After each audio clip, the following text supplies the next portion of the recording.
Hello everyone, it's Shane Kanto, your Wasteland reviewer, and I'm here to review Bottoms, and this is from director Emma Seligman and written by Emma Seligman and Rachel Sennott, and this is their follow-up to Shiva Baby, which I absolutely loved. It was one of the big surprises of 2020, movie-wise at least, obviously, but this film focuses on two young lesbians played by Sennott and Ayo Edebiri, who's from The Bear. And, they're unpopular, not very lucky in terms of the world of dating. And they're like, well, they say a bunch of lies, wind up getting caught in a whole situation, and wind up starting a fight club for young women to learn how to defend themselves in this crazy over-the-top world that they inhabit. Now, the important thing to realize is the setting of this is very absurdist. It's over the top. Everybody is like way bigger personalities. Everybody is like turned up to 11. And the whole world is like violent and crazy and nuts. And so kind of makes sense that like something like this is going to happen and somehow happens at a school. So I do appreciate like the absurdist approach to it because it makes it a lot more crazy and over the top and exciting, and I think Seligman does a great job of handling that in particular. Now, there's a lot in terms of themes that Seligman's trying to tackle in this film and balancing a lot of different things in terms of, inclusivity and like your normal coming of age teenage drama, being bullied, trying to find love, and all those things. And I think some of the messaging can be a little bit on the nose. Some of the dialogue can be like, of course.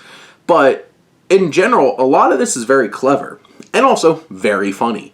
It's ridiculous. It's so absurd at times that you can't help but laugh at the crazy situations. Now, you have your two main characters. PJ is Sennott's character. Sennott has been doing a lot recently in terms of like Bodies, Bodies, Bodies, The Idol, and I think she really captures this unlikable character, and it takes a while, and it's a hard sell to like empathize for PJ in this film. And that might be one of the things that might be a challenge for audiences sitting and watching this film, being like, she is too much of a horrible person for me to really care about.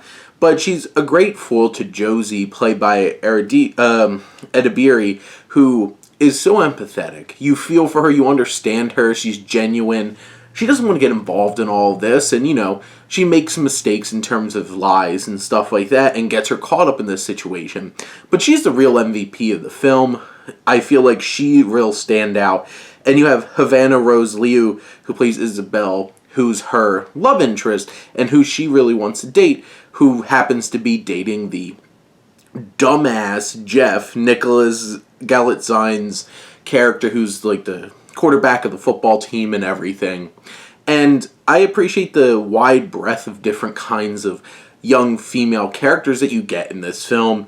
Ruby Cruz, who plays Hazel, who's kind of the one that like does all the heavy lifting to make this club work, to be perfectly honest. I really enjoyed her in this as well.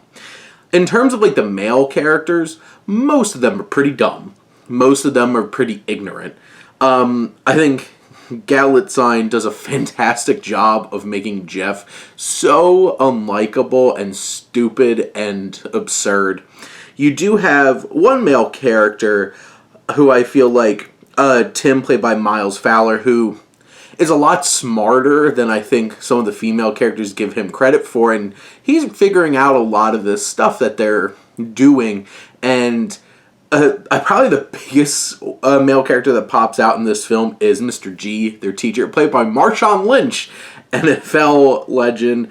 And he is so funny and ridiculous, and there's so much ignorance around his character, and they really utilize him to capture a lot of like misguided, like, hi, I'm an ally, but deep down I believe this, and this. But it's not sexist, I can promise you. And they have a lot of fun with that particular character. In general, I feel like this film swings wild plot-wise, and sometimes it could be a little hard to like really grasp onto how just absurd this gets, but it does build off to a crazy payoff at the end of this film that's exciting and ridiculous and over the top. I think the core of it really is the dynamics between these characters, the love interest, those kinds of elements, and it brings the heart into the film. So this is a bold outing to follow up a film like Shiva Baby. This is a lot more like ridiculous, over the top, instead of like this hot pot boiling of tension. But it's still a lot of fun. It has a lot to say, maybe trying to say a little too much, but there's definitely a very distinct voice that you feel from Seligman's direction and Seligman and Sanat's writing. And overall, I think this is a really enjoyable and fun and crazy teenage comedy that certainly packs a lot into it in just 92 odd minutes. So give it a watch. It's a lot of fun. But those are my thoughts on Bottoms. Let me know what you think, and let's talk some movies. But thank you as always for tuning in and supporting your Wasteland reviewer.